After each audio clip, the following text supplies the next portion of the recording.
आगे बढ़ेंगे। आज सुबह ही बीजेपी की तरफ से संकल्प पत्र यानी कि घोषणा पत्र जारी किया गया है। इस वक्त कांग्रेस प्रेस कॉन्फ्रेंस कर रही है, सुन लेते हैं। जॉब यानी कि 10 करोड़ जॉब्स मैन्युफैक्चरिंग में, और 10 करोड़ के बजाय 2.5 करोड़ घाटा हुआ था 2016 और 21 के बीच में।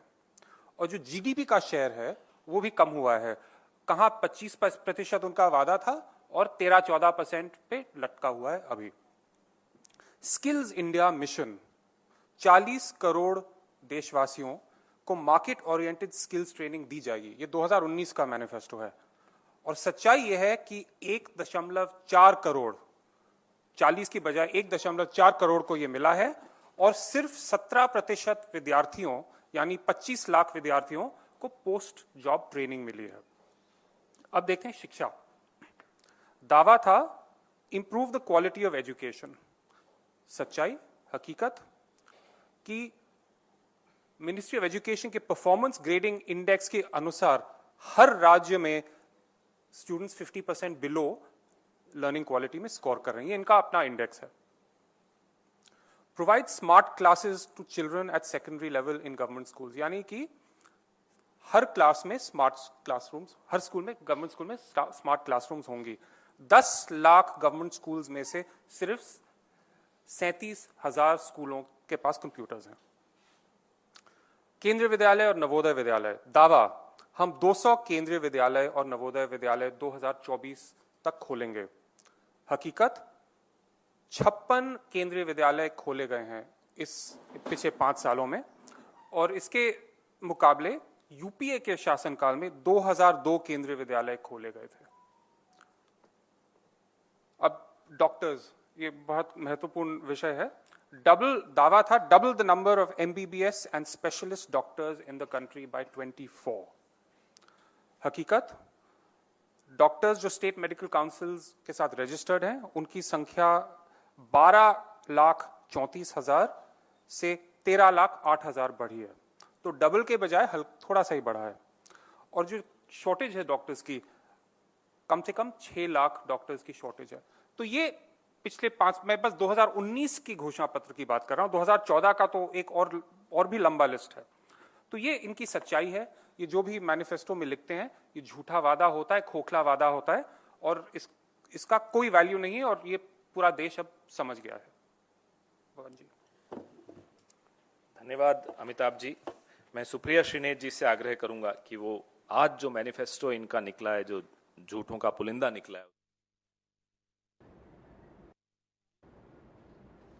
बहुत धन्यवाद पवन जी, और आप सबको मेरा नमस्कार। अभी इस मैनिफेस्टो को हम लोग पढ़ ही रहे हैं। 76 पेज का ये मैनिफेस्टो है भारतीय जनता पार्टी का।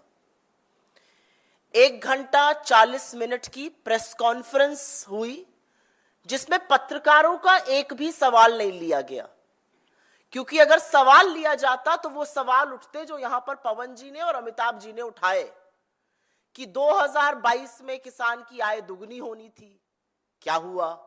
2022 में $5 ट्रिलियन की इकोनॉमी बननी थी, क्या हुआ? 100 स्मार्ट सिटीज बननी थी, क्या हुआ?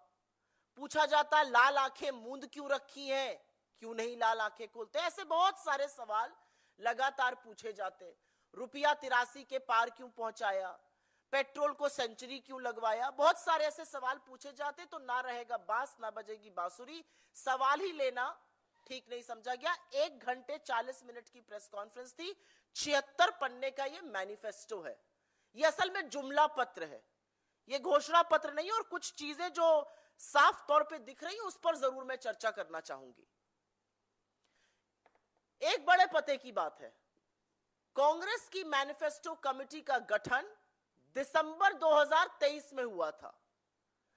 भारत जोड़ो यात्रा जो कन्याकुमारी से कश्मीर, और भारत जोड़ो न्याय यात्रा जो मणिपुर से मुंबई चली, और जितने लोगों के सुझाव हमने सुने, लोगों की आशंकाएं, लोगों की अपेक्षाएं, लोगों की उम्मीदें, उन सब को मिलाकर हमने अपना एक घोषणा पत्र बनाया। हमारी घोषणा पत्र की कमेटी, जिसके सदस्य अमिताभ दुबे जी यहां पर बैठे हैं, वो हिंदुस्तान के अलग अलग शहरों में गए, अलग अलग वर्गों से, अलग अलग कम्युनिटीज से, अलग अलग ग्रुप से मिले और फिर भविष्य का एक खाका तैयार हुआ जो हमारा न्याय पत्र है।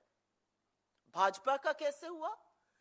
30 मार्च को, आज से महज 13 दिन पहले घोषणा पत्र कमेटी का गठन हुआ और 13 दिन में मैनिफेस्टो बनके तैयार है। आसान रहा होगा, जुमला पत्र है, क्या करना है, 4 जुमले इधर चिपकाओ, मित्र की एक लिस्ट आई होगी, अमित शाह और मोदी जी ने बैठकर उसको कॉपी पेस्ट किया होगा और नड्डा जी ने बढ़िया फोटोकॉपी निकाली होगी, इसलिए 13 दिन में मैनिफेस्टो तैयार होकर आपके सामने है।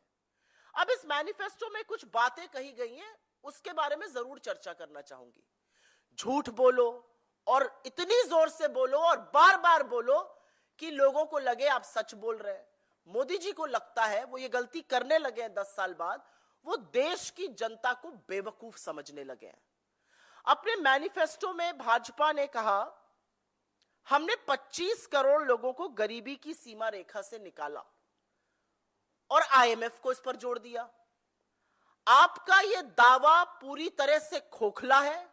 आपके ये दावे के पीछे नीति आयोग की एक रिपोर्ट है जिसकी किसी थर्ड पार्टी ने, IMF, world bank, Oxford university, किसी थर्ड पार्टी ने इसकी पुष्टि नहीं की है।